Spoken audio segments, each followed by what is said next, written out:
السلام علیکم ورحمۃ اللہ وبرکاتہ۔ امید کرتا ہوں کہ تمام احباب عافیت کے ساتھ ہوں گے۔ آج کی ویڈیو نمبر 11 جس کا عنوان سکون ہے۔ پچھلی تختے کے اندر ہم نے سکون اور جزم یہی چیز پڑھی تھی، مگر وہاں پر صرف 2 حروف تھے۔ یہاں پر ہم 2 حروف بھی ہوں گے، 3 بھی ہوں گے، اور اس کے ساتھ ساتھ ہم یہاں پر وقف کرنا سیکھیں گے۔ ٹھیک ہے جی، سکون کا مطلب وقف بھی ہوتا ہے، عام لفظوں میں سکون جزم کو بھی کہا جاتا ہے۔ تو یہ پیچھے والی جو تختی ہم نے پڑھی تھی اس میں اور اس میں یہی فرق ہے کہ اس میں ہم نے وقف نہیں سیکھا، صرف جزم کی شکلوں کو پڑھا اور جزم والے حروف کی کیا شکل بنتی ہے تھوڑی سی وہاں ہم نے بات کو پڑھا۔ یہاں پر 2-4 باتیں عرض کر کے انشاءاللہ آگے مشق کا آغاز کرتے ہیں۔ سب سے اوپر دیکھیں تختی نمبر 11 مشق سکون۔ یہاں پر سوال ہے کہ نون ساکن اور تنوین پر غنہ کب ہوتا ہے؟ مطلب یہ ہے کہ ایسا نون جس پہ جزم آ جائے یا تنوین آ جائے تو پھر غنہ ہم کب کریں گے؟ اس کا جواب ہے کہ جب ان کے بعد یعنی نون ساکن کے بعد یا تنوین کے بعد حروف حلقی حمزہ، ہا، عین، حا، غین، خا، یہ 6 حروف حلقی ہیں، اور حروف یرملون کے 2 حروف لام اور را۔ جب یہ 8 حروف 6 حروف حلقی بن گئے اور 2 حروف یرملون کے لام اور را، جب یہ حروف نہ ہوں تو اس وقت ہم غنہ کریں گے۔ نون ساکن کے بعد ان 8 حروف میں سے کوئی حرف بھی نہ ہو تو پھر وہاں پر غنہ ہوگا۔ ایسے ہی تنوین کے بعد ان 8 حروف میں سے کوئی بھی نہ ہو تو پھر غنہ ہوگا، اور اگر اس کے ان حروف میں سے کوئی بھی حرف آ جاتا ہے، وہ نون ساکن کے بعد آ جائے یا تنوین کے بعد آ جائے، تو پھر ایسی صورت میں ہم وہاں پر غنہ نہیں کریں گے۔ یہ مختصر سی آپ کو چیز بتائی۔ اصل جو اس مشق کے اندر ہے وہ ہے یہ چیزیں، علامات وقف۔ چونکہ ہم نے یہاں وقف کرنا سیکھنا ہے تو علامات وقف، یہ وقف کی کچھ شکلیں ہیں۔ آپ قرآن میں بھی دیکھیں گے تو کہیں آپ کو یہ شکل نظر آئے گی، اس کا نام صاف لکھا ہوا ہے وقف تام، آگے وقف لازم میم لکھا ہوا نظر آئے گا، آگے طوا ہے تو اس کا مطلب وقف مطلق، جیم ہے تو وقف جائز، سین ہے تو سکتہ۔ اچھا باقی چیزیں تو ہیں، یہ سکتہ اور وقفہ میں تھوڑی سی بات سمجھ لیجئے۔ وقف کے اندر یا وقفے کے اندر بات یہ ہوتی ہے کہ آپ کا سانس بھی ٹوٹ جاتا ہے اور وہاں پر آواز بھی بند ہو جاتی ہے۔ آواز بھی بند ہونے کے ساتھ ساتھ آپ کا سانس بھی ٹوٹ جاتا ہے، اور جب اس سے آگے پڑھیں گے تو نئی آواز کے ساتھ اور نئے سانس کے ساتھ آپ پڑھیں گے۔ لیکن سکتہ، یہ جو سکتہ ہے، سکتے کے اندر یہ بات ہوتی ہے کہ آپ کی آواز تو بند ہو جاتی ہے مگر آپ کی سانس نہیں ٹوٹتی، آپ نے اسی سانس کے ساتھ آگے پڑھنا ہوتا ہے۔ تو فرق یہ ہوا کہ سکتہ کے اندر سانس نہیں ٹوٹتی مگر آواز بند ہو جاتی ہے، اور وقفہ کے اندر سانس بھی ٹوٹ جاتی ہے اور آواز بھی بند ہو جاتی ہے۔ آئیے آگے ہم تھوڑا سا اپنا سبق پڑھتے ہیں جس میں ہم چیک کریں گے کہ وقف کیسے کیا جاتا ہے۔ اعوذ باللہ من الشیطان الرجیم، بسم اللہ الرحمن الرحیم۔ حمزہ نون زبر ان، تا زبر تا، انت، وقفا انت۔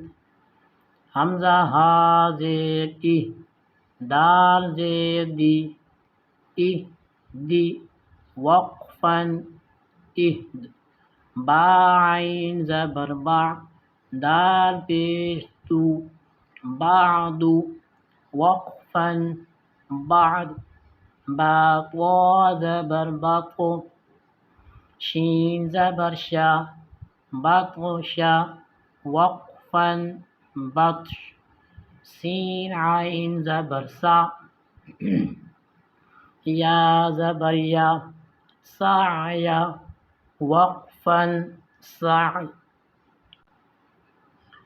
کاف نون پیش کن، تا پیش تو، کنتو، وقفا کنت، لام سین زبر لس، تا زبر تا، لست، وقفا لست، حمزہ میم زبر ام، را دو زیر رن، امرن، وقفا امر، با را زبر بر، دال دو زبر دن، بردن، وقفا بردا، جیم میم زبر جم، عین دو زبر عن، جمعا، وقفا جمعا۔ یہ دیکھیں تھوڑا سا ہم نے اس کو چیک کیا، حا با زبر حب، لام دو پیش لن، حبلن، وقفا حبل، خا سین پیش خس، را دو زیر لن، خسرن، وقفا خسر، خا لام زبر خل، قاف دو زبر قن، خلقا، وقفا خلقا، سین با زبر سب، حا دو زبر حن، سبحا، وقفا سبحا، سین با زبر سب، قاف دو زبر قن، سبقا، وقفا سبقا، شین حمزہ زبر شا، نون دو پیش نن، شأن، وقفا شأن، صاد با پیش صب، حا دو زبر حن، صبحا، وقفا صبحا، ضاد با زبر ضب، حا دو زبر حن، ضبحا، وقفا ضبحا، عین با زبر عب، دال دو زبر دن، عبدا، وقفا عبدا۔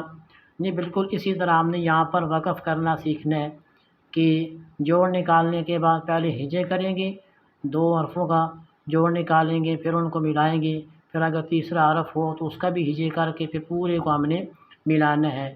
اگر دو حرف ہیں تو ان کے بعد کوئی نہیں ہے، ہم وہیں سے اس کو وقف کر دیں کہ جیسے یہ نیچے عدن ہے، ہم وقف کریں گے عدن۔ وقف کا مطلب یہ ہوتا ہے کہ آخری حرف کو آپ ساکن کر دیں، اس پر آپ جزم لگا دیں، جیسے یہ صاد کے اوپر ہے۔ تو اسی طرح ہم نے آخری حرف کو دیکھنا ہے، وہاں پر اگر تو دو زیر ہیں یا دو پیش ہیں، پھر وقف کرتے وقت ہم وہاں پر کچھ بھی نہیں پڑھیں گے، اس کو جزم کے ساتھ اس حرف کو پڑھیں گے۔ لیکن اگر آخری حرف میں دو زبر آ جاتی ہیں، جیسے یہاں پر دیکھیں، یہاں پر دیکھیں، تو پھر اس صورت میں دو زبر کو دونوں کو نہیں گرائیں گے، بلکہ ایک زبر گر جائے گی، ایک زبر باقی رہ جائے گی، اور اس میں ایک الف کے برابر اس کو ہم لمبا کر کے پڑھیں گے۔ یہ اس کی وقف کی شکل ہوگی، جیسے یہ لفظ لکھا ہوا ہے، جملہ پورا کیا بنتا ہے، صبحاً۔ اب اس پر وقف کریں گے تو اس کو پڑھیں گے صبحا، صبحا۔ اس اعتبار سے ہم نے اس سارے کو پڑھنا ہے۔ بالکل یہ سبق آسان ہے۔ مختصر ویڈیو بنانے کا مقصد یہ ہے کہ تاکہ آپ اصل بات کو پہچان لیں کہ یہاں پر وقف کرنا ہے، پھر اس اعتبار سے آپ سارا پڑھ سکتے ہیں۔ امید کرتا ہوں کہ آپ کو ویڈیو سمجھ آئی ہوگی۔ مزید انشاءاللہ رہنمائی اگر آپ کو ضرورت ہو تو آپ لازمی رابطہ کریں، انشاءاللہ آپ کو بھرپور رہنمائی کی جائے گی۔ تب تک کے لیے اجازت دیجیے۔ اللہ حافظ۔ السلام علیکم ورحمۃ اللہ وبرکاتہ۔